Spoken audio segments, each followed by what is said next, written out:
তার জীবনের সিংহভাগ শেষ করেছেন ঐতিহ্যবাহী প্রিন্সিপাল জনাব মাওলানা মোস্তফা মীর মোহাম্মদ মোস্তফা সাহেবকে সংক্ষেপে কথা বলার অনুরোধ করছি। আসসালামু আলাইকুম ওয়া রাহমাতুল্লাহি ওয়া বারাকাতুহু। হামিদান ওয়া মুসাল্লিয়ান হুয়াল মুস্তাআন ওয়া আম্মা বা'দ। আউযু বিল্লাহি মিনাশ শাইতানির রাজীম। বিসমিল্লাহির রাহমানির রাহিম।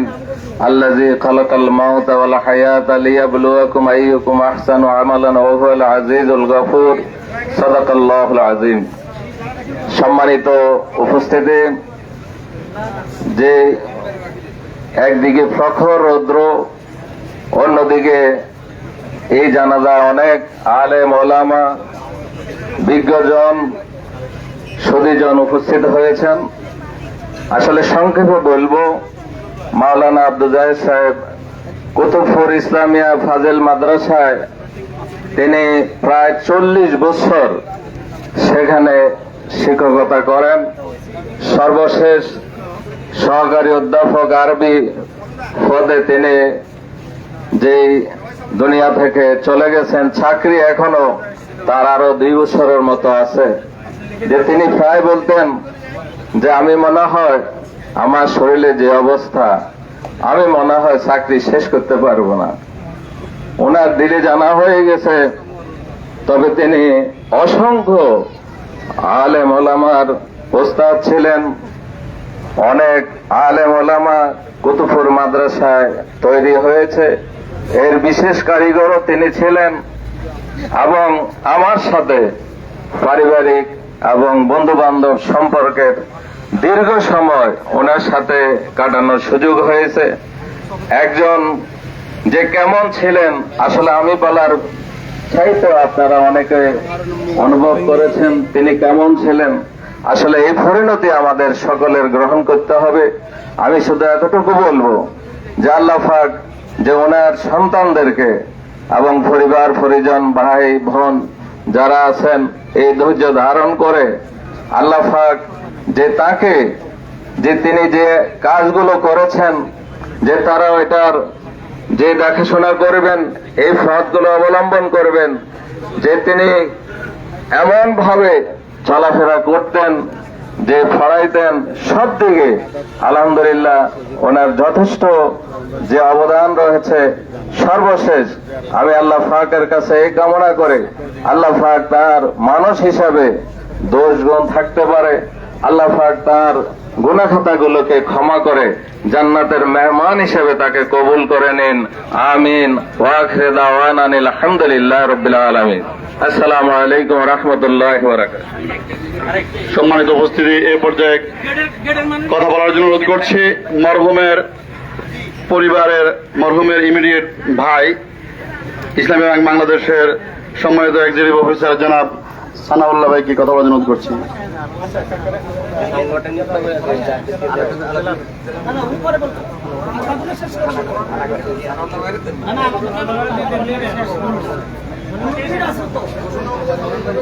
এই পর্যায়ে কথা বলার জন্য অনুরোধ করছি, এখানে অনেকে রাজনৈতিক নেতৃবৃন্দ রয়েছে, এখন কথা বলার জন্য অনুরোধ করছি বেগমগঞ্জের মাটি মানুষের নেতা, গণমানুষের নেতা জনাব মাওলানা বুরহানুদ্দিন সাহেবকে সংক্ষেপে 1 মিনিট কথা বলার জন্য অনুরোধ করছি। আসসালামু আলাইকুম ওয়া রাহমাতুল্লাহি ওয়া বারাকাতুহু। সম্মানিত ভাইরা, মাওলানা আব্দুল জাহেরের জানাজায় আমরা এখানে একত্রিত হয়েছি। তিনি কেমন মানুষ ছিলেন এটা ব্যাখ্যা করে বোঝানোর প্রয়োজন নেই। আমার জানা মতো তিনি দল মত নির্বিশেষে, জাতি ধর্ম বর্ণ নির্বিশেষে সকলের কাছে একজন প্রিয় মানুষ ছিলেন, একজন দ্বীনের দায়ী ছিলেন। এবং আপনারা সকলে জানেন ইসলামী আন্দোলন তার পরিবার একটি প্রতিচ্ছবি ছিল। এই পরিবার সম্পূর্ণভাবে তিনি দ্বীনের একটি পরিবার হিসেবে গড়ে তুলেছিলেন। এমন একজন দায়ী, এমন একজন আল্লাহর প্রিয় বান্দা, আল্লাহর কাছে আমরা কায়মানবাক্যে মুনাজাত করব, আল্লাহ তাকে জান্নাত নসিব করুন। আল্লাহ তার যে আদর্শে তিনি লালিত হয়েছেন, আমরা যাতে আদর্শ লালন করে আগামী দিনে বাংলার এই জমিনে আল্লাহর দ্বীন প্রতিষ্ঠার আন্দোলনে এগিয়ে যেতে পারি, আমরা আল্লাহর কাছে সে তৌফিক কামনা করছি। আল্লাহ পাক তার পরিবারের সবাইকে ধৈর্য ধারণ করার তৌফিক দান করুন। আমিন। এ পর্যায়ে আমি বাইরে পর্দা উন্মুক্ত করে দেওয়ার জন্য বলছি। অনেক লোক ভিতরে ঢুকতে পারছে না, পথে আমরা জাম সৃষ্টি না করে সবাইকে ঢুকার সুযোগ দিই। এ পর্যায়ে ভিতরে অনেক জায়গা আছে, আপনারা কাতার পরে সাইডে কাতার, ভিতরে অনেক জায়গা আছে, ভিতরে চলে আসুন। এই পর্যায়ে কথা বলার জন্য অনুরোধ করছি বাংলাদেশ জামায়াত ইসলামী নোয়াখালী জেলার সংগ্রামী নায়েবে আমির, শানবাগের মাটি ও মানুষের নেতা জনাব মাওলানা অধ্যক্ষ সৈয়দ আহমদ। জনাব মাওলানা অধ্যক্ষ সৈয়দ আহমদ। আসসালামু আলাইকুম ওয়া রাহমাতুল্লাহি ওয়া বারাকাতুহু। মাওলানা আব্দুল জাহির সাহেবের জানাজায় উপস্থিত সম্মানিত নেতৃবৃন্দ, বাংলাদেশ জামায়াত ইসলামীর নোয়াখালী জেলার সম্মানিত আমির জনাব ইসহাক খন্দকার, অন্যান্য নেতৃবৃন্দ, বিভিন্ন রাজনৈতিক দলের নেতৃবৃন্দ, সম্মানিত উলামায়ে কেরাম, বিভিন্ন প্রতিষ্ঠানের প্রধানগণ, মাওলানা আব্দুল জাহির সাহেবের শুভাকাঙ্ক্ষী এ এলাকার সম্মানিত ভাইরা, আসলে আল্লাহ তাআলার বিধান যে কার কখন মৃত্যু আসবে আমরা জানি না। আল্লাহ তাআলা তাকে পছন্দ করেছেন, এই সময়ের জন্য নিয়ে গেছেন। আমরা আল্লাহর কাছে দোয়া করি আল্লাহ তাআলা তার সমস্ত নেক আমলগুলো কবুল করেন, আল্লাহ তাআলা তার গুনাহ খাতাগুলো মাফ করে দেন, তাকে জান্নাতের মেহমান হিসেবে কবুল করেন। তার পরিবার পরিজন, ছেলে মেয়ে, আত্মীয় স্বজন এবং তার বন্ধু আহবাব যারা আছেন, তার সাথীরা আছেন, আল্লাহ তাআলা সকলকে সবর ইখতিয়ার করার তৌফিক দান করেন। মাওলানা আব্দুল জাহির সাহেব কেমন ছিলেন এটা আমরা বলতে পারবো না। আমরা দোয়া করি আল্লাহ তাআলার কাছে যেন মাওলানা আব্দুল জাহির সালেহ বান্দা হিসেবে পরিগণিত হন, তিনি একজন মুজাহিদ হিসেবে পরিগণিত হন। আল্লাহ যেন তাকে সেইভাবে কবুল করেন। সম্মানিত ভাইরা, তার আজীবনের লালিত স্বপ্ন ছিল এই জমিনে দিন কায়েম। তিনি তার পরিবার পরিজন, ছেলে মেয়ে সকলকে এই কাজে নিয়োজিত করেছেন। আমরা দোয়া করি তার পরিবার যেন আজীবন দিন কায়েমের সংগ্রামে থাকতে পারে, দিনের উপরে চলতে পারে। আল্লাহ তাআলা তাদেরকে যেন সালামতি দান করেন। আর তার পরিবার এবং তার বন্ধু আহবাব যারা আজকে ছুটে এসেছেন, আসলে তার লালিত স্বপ্ন ছিল এই জমিনে দিন কায়েম, আল্লাহর কোরআনকে বিজয়ী করা। আমরা যেন তার এই লালিত স্বপ্নকে, এবং এটা আমাদেরও স্বপ্ন, আমরা যেন পূরণ করতে পারি। আল্লাহর কাছে সেই তৌফিক কামনা করছি। আবারও ভাইয়ের জন্য, আসলে ছাত্র জীবন থেকে আমাদের সাথে উনি পরিচিত এবং কাজ করেছেন। আল্লাহ এই ভাইকে আল্লাহ তাআলা মাফ করে দেন, আল্লাহ ভাইকে জান্নাত নসিব করেন, আল্লাহ তার পরিবারকে হেফাজত করেন, আমাদের সকলকে আল্লাহ তাআলা মাফ করে দেন। আমিন। আসসালামু আলাইকুম ওয়া রাহমাতুল্লাহি ওয়া বারাকাতুহু। সম্মানিত উপস্থিতি পর্যায়ে কথা বলার জন্য অনুরোধ করছি বাংলাদেশ জামায়াত ইসলামী কেন্দ্রীয় কর্মপরিষদের সম্মানিত সদস্য, নোয়াখালী জেলার সংগ্রামী আমির জনাব ইসহাক খন্দকার। জনাব ইসহাক খন্দকার স্যারকে কথা বলার জন্য অনুরোধ করছি। আউযু বিল্লাহি মিনাশ শাইতানির রাজীম। বিসমিল্লাহির রহমানির রহিম। কুল্লু নাফসিন যায়গাতুল মাউত। প্রত্যেক জীবকেই মৃত্যুর স্বাদ দিতে হবে। আজকে মরহুম আব্দুল জাহির সাহেব চলে গেছেন। পৃথিবীতে উনি আর আমল করতে পারবেন না, যা অর্জন করার সব অর্জন হয়ে গেছে ওনার। চেষ্টা করলে উনি আর পারবেন না।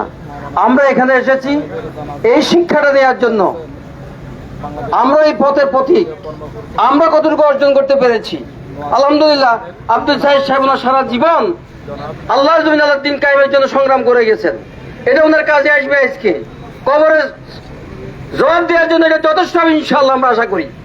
ওনার সন্তানদেরকে উনি এই পথে লালিত করেছেন, এটা সাদকা জারিয়া হিসেবে থাকবে। আমরা কি করেছি?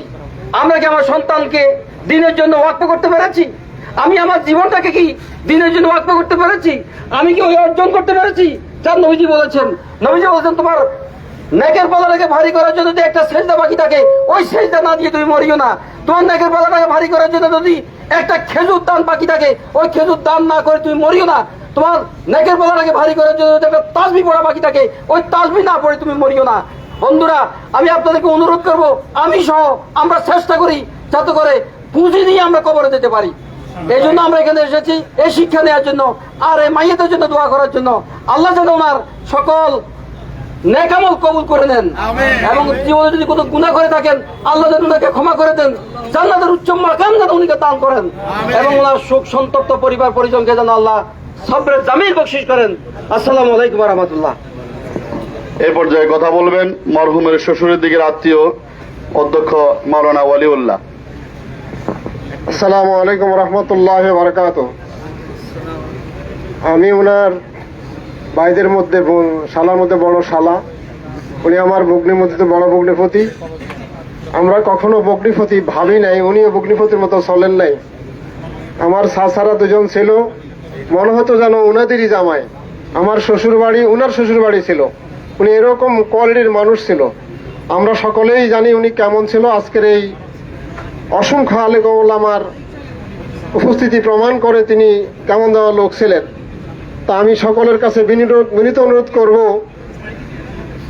তিনি একজন মানুষ, চলার পথে, হাঁটার পথে, বলার পথে ইচ্ছায় অনিচ্ছায় ভুল ত্রুটি হতেই পারে। আল্লাহর রাস্তায় আপনারা ওনাকে পরিবারের পক্ষ থেকে আমি সকলের কাছে ক্ষমা চাচ্ছি, বিনীত অনুরোধ করছি, সকলে আল্লাহর রাস্তায় ওনাকে মাফ করে দিবেন আর ওনার জন্য সকলে দোয়া করবেন। আমাদের এখানে নেতৃবৃন্দ উপস্থিত আছেন, তিনারা বক্তব্য দিয়েছেন, সাবেক জেলামির আছেন, তিনি বক্তব্য দেবেন। সকলের কাছে বিনীত অনুরোধ, আমরা শুধু মাওলানা আব্দুল জাহেরের গুণগান করলে চলবে না, আমরা ওনার মতো যেন আমরা আমাদের জীবনকে করতে পারি, সন্তানদেরকে করতে পারি। আমি সকলের প্রতি বিনীত অনুরোধ রেখেই সংক্ষিপ্ত কথা এখানে শেষ করছি। আসসালামু আলাইকুম রহমতুল্লাহ বারাকাতুহু। আমরা যারা পথে দাঁড়িয়ে আছি, আমার পথটা ক্লিয়ার করে, রাস্তাটা ক্লিয়ার করে, পিছনে অনেক জায়গা আছে, আমরা ওখানে না দাঁড়াই, পিছনে আসি। এই পর্যায়ে কথা বলার জন্য অনুরোধ করছি বাংলাদেশ জামায়াত ইসলামী নোয়াখালী জেলার সাবেক আমির, বিশিষ্ট ইসলামী চিন্তাবিদ জনাব মাওলানা আলাউদ্দিন সাহেবকে, কথা বলার অনুরোধ করছি। আসসালামু আলাইকুম রহমতুল্লাহ বারাকাতুহু। আমরা এই পৃথিবীতে এসেছি খলিফা হিসাবে। খলিফার দায়িত্ব দিন প্রতিষ্ঠা করা। বাংলাদেশের এই জমিনে কি দিন প্রতিষ্ঠা হয়েছে? হয় নাই। আমরা সেই দিন প্রতিষ্ঠা করার জন্য আমি দীর্ঘ সময় মাওলানা আব্দুল জাহির সাহেবকে উদ্বুদ্ধ করেছি বাংলাদেশ জামায়াত ইসলামীর একজন শপথের কর্মী হওয়ার জন্য। আলহামদুলিল্লাহ উনি জামাত ইসলামী রোকন হয়েছেন, রসুলপুর ইউনিয়নের সভাপতির দায়িত্ব পালন করেছেন। উনি বড় পরিবারের বটগাছের মতো সবাইকে ছায়া দিয়েছেন, ছেলে সন্তান, পুরো পরিবার। ইসলামী আন্দোলন জামাতে ইসলামীর পরিবার একটি ঘাঁটি বলা চলে। আমি তারেককে বলে দিয়েছিলাম 11 মিনিট থেকে 1 মিনিটও বাড়তে গেলে আমি 11টা থেকে আমি প্রতিবাদ করব। আমি বলছি আমি বক্তব্য দেব না, তাদের অনুরোধে এখন বক্তব্য দিচ্ছি। আবার বলছি 11টা থেকে 1 মিনিটও অতিক্রম করতে পারবে না। কে আসলো কে আসলো না, আল্লামা সাইদি সাহেবের পরিবারের এই কে আসতেছে, মেজর সুলতান স্বামী যদি আসতেছেন, আসলে টাইমের মধ্যে আসলে উনি কথা বলবেন, তা না হলে পরে দোয়া করবেন। আপনারা সবাই দোয়া করবেন এই পরিবার যেমনি ভাবে ইসলামী আন্দোলনের দিন কায়েমের একটি ঘাঁটি।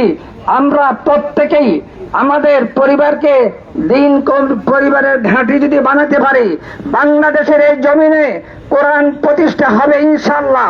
সম্ভাবনা দেখা দিয়েছে বাংলাদেশের এই জমিনে আল্লাহর দিন কায়েম করার পথে যারা বাধা দিবে তাদেরকে আমরা দাঁত ভাঙ্গা জবাব দেওয়ার জন্য প্রস্তুত রয়েছি।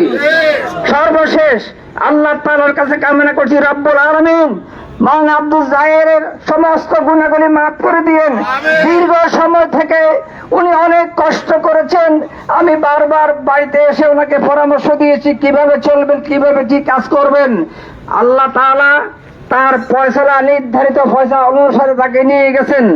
সম্মানিত উপস্থিতি, মাওলানা আব্দুল জাহেরের দীর্ঘ সময়ের কষ্টকে আল্লাহ রাব্বুল আলামিন নেক বানাইয়া কালকে হাসরের ময়দানে নেকের পাল্লায় উঠে দিবেন। রব্বুল আলামিন তাকে জান্নাতের সর্বোচ্চ মাকাম দান করবেন। পরিবার সকলকে তোমার রহমতের চাদর দিয়ে জড়িয়ে রাখিউন, আমিন। আসসালামু আলাইকুম রহমতুল্লাহ। এখন পরিবারের পক্ষ থেকে কথা বলবে জনাব সানাউল্লাহ ভাই। আউযুবিল্লাহি মিনাশ শাইতানির রাজিম, বিসমিল্লাহির রহমানির রহিম। সম্মানিত এলাকাবাসী, উপস্থিত মুসল্লিবৃন্দ, আসসালামু আলাইকুম। আমরা আজকে সবাই শোকাহত। আমার বড় ভাই, আপনারা সবাই জানেন, সবাই ওনাকে চিনেন, আজকে ওনার জানাজায় যারা এসেছেন, আমার বড় ভাই এলাকা ছিলেন, সাংগঠনিক দায়িত্ব পালন করেছেন। জমিদার বাজারে উনি দীর্ঘদিন জন্মপথ থেকে অনেকের সাথে জড়িত। আমার বড় ভাই যদি কোনো কাজে কর্মে কারো মনে কষ্ট দিয়ে থাকেন, আপনারা সবাই ক্ষমা করে দিবেন। আর আমার বাতি যারা আছে, আমি আজকে বেশি কথা, আমার বড় বোন গত বছর মারা গিয়েছেন, আজকে বড় ভাই চলে গেছেন, আমার ইমিডিয়েট ছোট ভাই 2012 সালে চলে গেছেন। পরিবারের বট গাছ, আমাকে একটু আগে একজন বলছেন তুই বট গাছ, আমি সেই দায়িত্ব পালন করতে পারবো, এটা সবাই দোয়া করবেন, আমার ভাইয়ের জন্য দোয়া করবেন। আসসালামু আলাইকুম। সম্মানিত উপস্থিতি, আমরা সবাই সবকে দাঁড়া যায়, এখনই নামাজ রেডি হবে। এখন কথা বলবেন সর্বশেষ বক্তব্য মরহুমের সুযোগ্য সন্তান জনাব খালেদ সাইফুল্লাহ তারেক। উনি জানাজার নামাজের ইমামতিও করবেন এবং সংক্ষেপে দু একটি কথা বলে আপনার। আসসালামু আলাইকুম ওয়া রাহমাতুল্লাহি ওয়া বারাকাতুহু। সম্মানিত উপস্থিতি, আমরা দীর্ঘ সময় কথা শুনেছি। আমি শুধু আপনাদের কাছে একটি আবদার এবং অনুরোধ রাখতে চাই, আমার আব্বুকে আপনারা সবাই মন থেকে ক্ষমা করে দিবেন। হে আল্লাহ, তোমার হাজার হাজার বান্দারা তোমার এই বান্দাকে